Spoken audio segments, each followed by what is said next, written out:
Hello, my name is Lindsey Pointer, and I am very excited to share with you my book, Wally and Freya, written by me and illustrated by the amazing Stella Mongodi.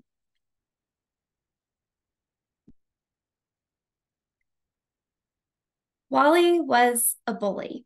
That's what everybody said. They were sure that hurtful thoughts were all that filled his head. Wally stole lunch every day from Bella Joe the bear, and he always hogged the crayons and then refused to even share. Needless to say, when it was time for the kids to play, Wally's classmates all would holler, "Wally, go away." During recess, kids brought pens and imagination soared. They wrote of pirates, goblins, ghouls, dragons, knights, and lords. Freya, the red fox, wrote the most captivating tales of terrifying monsters with big teeth as sharp as nails. One day, Freya's book of tales simply disappeared. "It's lost and gone forever," or so the children feared. Raphael the rabbit spoke up fast to save the day. "Wally took the book," he said. "Quick, he went that way." Chasing after Wally, they were shocked by what they found. Pages of her book were scattered all across the ground. Freya's words were hidden under Wally's scary doodles of terrifying monsters eating eyes and guts like noodles. They all let out a gasp. "What have you done?" the group exclaimed. Wally ran into the forest looking quite ashamed.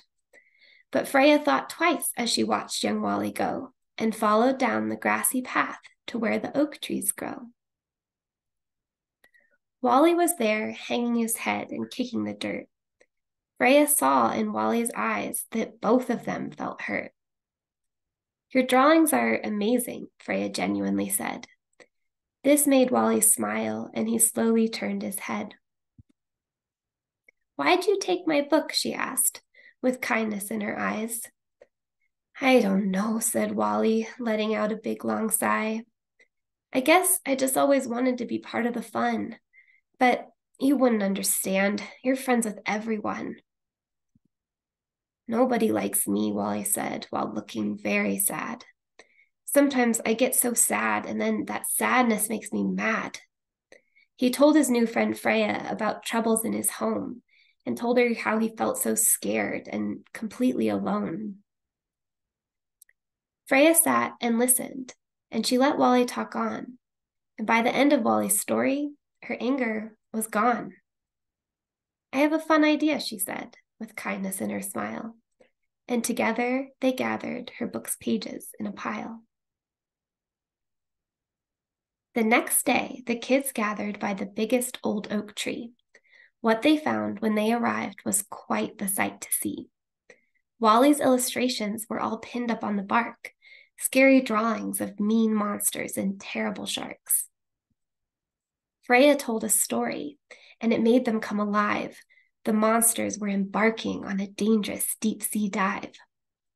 When her epic story ended, everybody cheered. They saw Wally was an artist and not to be feared. From that day on, Wally was a member of the crew. The others wrote the stories, and as for Wally, he drew. You see, Freya did something quite special on that fateful day. Instead of striking back, she made sure Wally was okay. There is always much more to people than we can see. Beautiful things happen when we practice empathy.